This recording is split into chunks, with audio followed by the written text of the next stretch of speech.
नमस्कार, मैं संजलि सिंह और आप देख रहे हैं द सहारा न्यूज़, जहां हर खबर बेबाकी से पेश की जाती है। राजनीति, देश दुनिया, मनोरंजन और खेल की बड़ी खबरों के लिए हमारे साथ बने रहें। 10 वर्षीय बच्चे की हत्या में ऑटो चालक सहित 3 गिरफ्तार।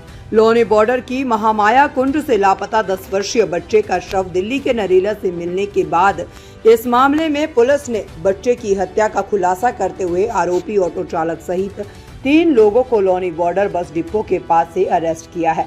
घटना को ऑटो चालक और उसके सौतेले बेटे साहिल उसके दोस्त ने बच्चे के अपहरण कर हत्या करने की योजना बनाई थी। एसीपी अजय कुमार सिंह ने बताया कि पकड़ा गया ये आरोपी ऑटो चालक धर्मेंद्र उर्फ राजू तथा उसका सौतेला बेटा रोहित उर्फ कृष्णा महामाया कुंज लोनी बॉर्डर के रहने वाले हैं तथा गुड्डू उर्फ जैद मोहम्मद अशोक नगर दिल्ली का रहने वाले हैं। एसीपी ने बताया कि 10 जुलाई को महामाया कुंड से रवि कुमार का 10 वर्षीय बेटा देव गली में खेलते हुए लापता हो गया था और इस मामले में पुलिस ने रिपोर्ट दर्ज कर उसका पता लगाने के लिए टीम लगा रखी थी। लोन नहीं मिलने पर नाराज था हत्या आरोपी ऑटो चालक। एसीपी ने प्रेस वार्ता में बच्चे की हत्या करने के पीछे की जो वजह बताई वो चौंकाने वाली थी। आरोपी धर्मेंद्र ने बताया कि उस पर लोगों का काफी कर्ज हो गया था और उसके पड़ोस में ही रहने वाले बाइक रिपेयरिंग करने वाले मैकेनिक रवि तथा उसके बड़े भाई रामकिशोर और राजू संयुक्त परिवार के रूप में रहते हैं और परिवार में ऑटो चालक राजू का आना जाना था।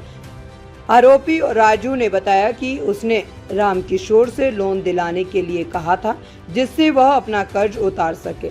इसके लिए उसने रामकिशोर को 15,000 रुपए दिए थे, लेकिन रामकिशोर ने उसे लोन नहीं दिलाया और न ही उसे उसके पैसे वापस दिए। इन बातों को काफी समय हो गया। रामकिशोर उसे हर बार टकराता देता था और इसीलिए उसने गुस्से में बदला लेने के लिए रामकिशोर के छोटे भाई रवि के बेटे देव का अपहरण कर उसकी हत्या करने का विचार किया। इस मामले में उसने अपने सौतेले बेटे रोहित और कृष्णा को बताया कि उसने अपने दिल्ली के अशोक नगर में रहने वाले गुड्डू को बताकर प्लान बनाया कि राजू अपने ऑटो में बैठाकर देव को लाएगा और उसे कहीं दूर ले जाकर उसकी हत्या कर फेंक दिया जाएगा। देव अक्सर राजू के ऑटो में बैठकर कॉलोनी में घूमता था और राजू को वह बाबा कहता था, इसीलिए राजू को देव को ऑटो में बैठाने में कोई परेशानी नहीं थी।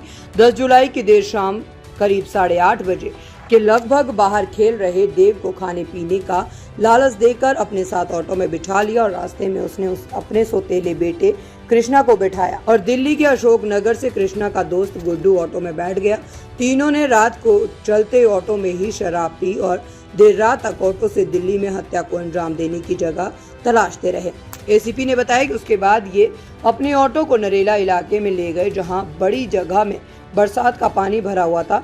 वही बच्चे को ऑटो से बाहर निकालकर ऑटो ड्राइवर राजू ने बच्चे की गर्दन दबाई तो बच्चा बोला, बाबा मुझे मत मारो, लेकिन दिमाग पर दरिंदगी छाई हुई थी। राजू ने उसे नीचे गिराकर पास पड़ी ईंट से उसका चेहरा कुचल दिया और उसके शव को एक प्लास्टिक के कट्टे में भरकर वो वही पानी में फेंककर फरार हो गए। सर, आज एक बच्चे के हत्या आरोपी को गिरफ्तार किया है, किस तरह का मामला है, क्या और कौन आरोपी है? ये 10 जुलाई की रात में एक 10 वर्षीय देव नाम का बच्चा जो कि सेवाधाम चौकी क्षेत्र का रहने वाला था, थाना लोनी बॉर्डर के क्षेत्र में पड़ने वाली चौकी है सेवाधाम। तो उसके परिजन ने जो है जब घर वापस नहीं लौटा रात में तो उसको तलाश किया, नहीं मिले। उनके द्वारा सूचना दी गई। इस सूचना पर पुलिस ने तत्काल रात में ही सुसंगत धाराओं में अभियोग पंजीकृत कर लिया तथा बच्चे के पता लगाने के लिए टीमें गठित कर दी गई। पुलिस द्वारा जो है वो सीसीटीवी कैमरा, सर्विलांस आदि की मदद से तथा स्थानीय बच्चे के घर वालों से और स्थानीय लोगों से पूछताछ होने पर उसी मोहल्ले में उसी गली में रहने वाले एक ऑटो चालक धर्मेंद्र उर्फ राजू के बारे में ये पता चला कि ये घटना के बाद जो है अपने घर से बाहर गायब है। तो संदेह होने पर पुलिस ने जब उसकी छानबीन की तो पता चला उसने अपने मोबाइल को भी बंद कर रखा है और कभी कभी जब मोबाइल खोलता भी है तो कोई मोबाइल कॉल वगैरह की सुराग तुरंत नहीं मिले। फिर साइबर का भी इस्तेमाल किया गया, सहयोग प्राप्त किया गया तथा उससे प्राप्त सारी सूचनाएं जो सर्विलांस सीसीटीवी साइबर तथा ग्राउंड से इकट्ठा की गई सारी सूचनाओं के आधार पर पुलिस द्वारा धर्मेंद्र उर्फ राजू जो ऑटो चालक इस पूरे घटनाक्रम का मुख्य अभियुक्त है तथा इसकी दूसरी पत्नी के पहले पति का पुत्र रोहित उर्फ कृष्णा तथा इसके साथ दिल्ली में पढ़ने वाला गुड्डू पुत्र आशिक आलम निवासी अशोक नगर दिल्ली, इसके साथ मिलकर के तीनों ने इस हत्या की योजना बनाई थी। कारण के बारे में पूछने पर इनके द्वारा ये बताया गया कि ये जो धर्मेंद्र उर्फ राजू है इसने काफ़ी पैसों का कर्ज ले रखा था तथा मृतक के ताऊ से इसने बात कर रखी थी कि मुझे बैंक से लोन दिलवा दो कम ब्याज पर, जिससे कि मैं अपने कर्जे चुका सकूं। इस बात के लिए काफ़ी दिनों से इनकी बात भी चल रही थी। इसका कहना है इसके लिए इसने जो है कुछ पैसे भी दिए थे ताऊ को, लेकिन बाद में उसको लगने लगा कि बच्चे के ताऊ जानबूझ करके जो है उसका लोन नहीं करा रहे हैं, जिसके कारण उसकी समस्या बढ़ती जा रही है। तो इस बात की ये अंदर अंदर रंजिश मानने लगा। चूँकि बच्चे के ताऊ पिता ये सब एक ही घर में रहते थे तो उसको इजी टारगेट ये बच्चा लगा।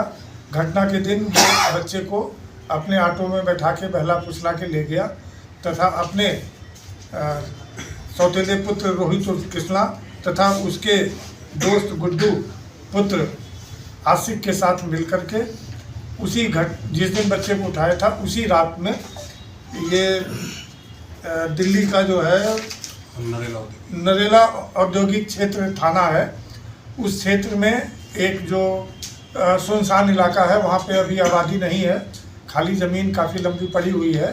वहाँ पे जो है बरसात का पानी भर के तालाब जैसी स्थिति हो गई है।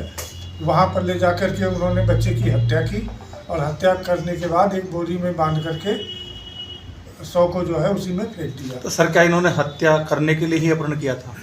हाँ, अभी तक की जो विवेचना है और छानबीन है उसमें इनके द्वारा यही तथ्य बताया गया है कि इसका उद्देश्य बदला लेने के लिए और सबक सिखाने के लिए उसे बच्चे का जो है अपहरण करके हत्या की योजना बनाई गई थी।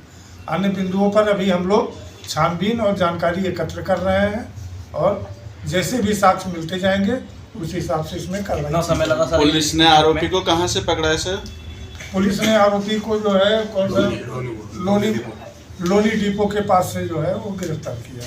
क्या इनके साथ में कोई और भी था या अकेले थे उस समय? नहीं, ये अभी तीनों यही थे। कोई आपराधिक इतिहास की छानबीन की जा रही है, जानकारी की जा रही है। ठीक। अगर आपको हमारा वीडियो पसंद आए तो चैनल को लाइक करें और सब्सक्राइब जरूर करें। साथ ही बेल आइकन दबाना ना भूलें ताकि हर अपडेट सबसे पहले आपको मिल सके। धन्यवाद, मिलते हैं अगले वीडियो में।